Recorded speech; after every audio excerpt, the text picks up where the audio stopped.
Magandang araw Luzon, Visayas, Mindanao, Sabah. So welcome back na naman po kayo dito sa ating Pilipinas News Channel na kung saan ako po ay maghahatid sa inyo ng mga balita na talaga namang pinag-uusapan ngayon dito sa ating bansa at sa ibang ibayo, okay, sa mga foreign countries. So ito po ang top 5 balita ngayong araw. Sinabi po dito, number 1, barko ng BFAR na pinsala matapos gitgitin ng barko ng China sa Pag-asa Island. So ito po ay kaugnay mga kababayan ng ginawang speech nitong si Bongbong Marcos or ng ating current President Bongbong Marcos sa ASEAN meeting or ASEAN Summit nung nakaraang mga araw, na kung saan binigyan niya ng diin ang pagsasagawa sana ng ASEAN leaders ng Code of Conduct dito sa West China Sea. Pero ganun pa man, ito po ang nangyaring pagganti ng mga Coast Guards or citizens ng China. Pangalawa naman, 143 Filipino ginawaran ng pardon ng UAE. Yan po ay dahil kay President Bongbong Marcos pa rin. Pangatlo, Mila Roque nakaalis na ng bansa. Pang-apat, Pogo Hub sa Binyan, Laguna ini-inspeksyon ng PAOCC. At panglima, umano'y scam hub sinalakay ng NBI. 17 na dayuhan ang aresto. So yan po ang mga top 5 balita according sa News 5. At sinabi naman po dito bilang detalye sa nangyaring gitgitan ng mga barko ng BFAR at ng China vessel. Sinabi po dito sa News 5 pa rin, muli na namang hinaras at binangga ng Chinese militia vessel ang barko ng Pilipinas malapit sa Pag-asa Island. Ito'y matapos bakbakan ni President Bongbong Marcos sa ASEAN Summit ang mga agresibo at ilegal na aktibidad ng China. So dito po mga kababayan, makikita po natin malinaw na hindi po nananahimik ang China sa mga ginagawa ng ating presidente at ng ilan sa mga opisyalis ng gobyerno laban sa kanila. Hindi naman po masyadong vulgar ang ginawa po ni President Bongbong Marcos, kundi siya po ay gumawa lamang ng isang speech or privilege speech sa time na yon sa ASEAN Summit, pero mukhang minamasama po ito ng Chinese government. At ito po ang iginaganti sa atin. At kaugnay nga po sa balitang ito mga kababayan, ito naman po sa News 5 pa rin, kaugnay dito sa gitgitang nangyaring ito, hindi po natin alam kung ito po ay kaugnay pa rin sa balitang ito.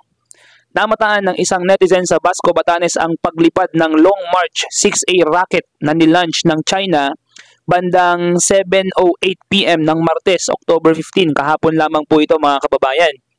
Kung makikita po ninyo sa larawan mga kababayan, merong pink, tapos nakikita po ninyo yung mga yan. Ito pong mga larawan na ito na dahan-dahang naglaho sa himpapawid. Yan po ay tinuturing na Long March 6A rocket na nilaunch po ng China. Ano po ang ibig sabihin nito mga kababayan? Hindi po natin masisiguro kung ito po ay kaugnay sa nangyaring gitgitan ng mga vessels ng kapwa bansa, China at ng Pilipinas. At sa News 5 pa rin mga kababayan, kaugnay pa rin sa mga balitang yan. Formal nang nagsimula ang taunang kamandag exercises sa pagitan ng puwersa ng Pilipinas at Amerika. Ito po yung combination ng mga armies ng Amerika at armies ng Philippines na kung saan gumagawa po sila ng mga various exercises para ipakita yung kanilang lakas at i-train din yung mga Filipino at magkaroon ng exchange of information tungkol sa mga nangyayari o tungkol sa lakas ng Amerika at lakas din ng ating bansa. Sinabi ng Armed Forces of the Philippines or AFP na hindi ito nakatuon sa tensyon sa West Philippine Sea. So nilinaw naman po nila. Pero parte ng paghahanda sa posibleng gulo sa Taiwan. So ito po ay hindi about or hindi tungkol sa gitgitan ng or tensyon sa West Philippine Sea, kundi ito po ay maaaring paghahanda sa maaaring maging posibleng gulo sa Taiwan. At ito naman po ang isa sa nakakatawang balita natin ngayon mga kababayan, dito po sa Manila Talk News page. Galit na galit po hindi po ikinatuwa ni Rendon Labrador ang paglilinis ni Diwata sa Manila Bay pagtapos ng file ng COC. Sinabi po niya, Diwata, umalis ka dyan, baka ikaw linisin namin. Linisin mo muna ang paresan mo bago ka makialam dyan. Pasensya na, kuhang-kuha mo kasi yung inis ko. So, kung mapapansin po ninyo dito sa larawan mga kababayan, talagang nagsusumigasig ito pong si Diwata. No po, kilala sa kanyang business na pares. At ngayon ay isang trending na individual sa social media na kung saan kinaiinisan ni Rendon Labrador ngayon dahil sa ginagawa niyang paglilinis sa Manila Bay na kung saan napaka halata naman po na according kay Labrador na nililinis niya yung Manila Bay para siguro magpapansin mga kababayan. So ito po ay isang nakakatawang ginagawa ni Diwata pagkatapos na mag-file ng COC, ang Certificate of Candidacy, ay ganito po ang gagawin niya. Hindi po ba niya alam na tayo pong mga Pilipino ay nag-iisip? Okay?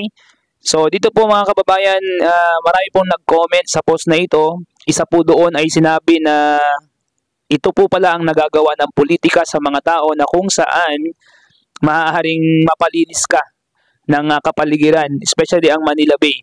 So parang ginagaya niya, no, sa opinion ko lang, parang ginagaya niya yung ginawa na hakbang nitong si former Mayor Isko Moreno na kung saan hindi niya kakayanin yung ginawa ni former Mayor Isko Moreno or ni former President Rodrigo Duterte. Yes, naging sikat sila sa social media pero talagang may nangyayari at nararamdaman natin. Pero ito, mapapansin mo na talagang siya lang ang nagpipicture sa sarili niya sa picture na to at wala kang makikitang kasama niya. So talaga bang naglilinis to? Meron ba talagang mangyayaring paglilinis dyan? Napakarami ng kalat dyan sa Manila Bay. So kaya mo ba talagang linisin yan as one man sa araw na yan? So kaya nga po galit na galit or inis na inis si Rendon Labrador dito kay Diwata. So mas maganda na lang kung saan siya nakilala mga kababayan in my own opinion, doon na lang siya magstay. Doon na lang siya mag-focus sa kanyang paresan kung saan siya nakilala at kung saan siya umunlad. At talagang according nga po sa iba pang mga social media influencer na hindi naman po talaga karapat-dapat naman na tumakbo itong si Diwata dahil hindi naman po siya porke marami po siyang followers, porke maraming nakakilala or trending siya, kagaya po ng sabi ni Vice Ganda, hindi porke na marami kang followers at kaya mong manalo sa politika, tatakbo ka na. Okay? Iba pa rin po yung may alam sa politika at may alam sa batas.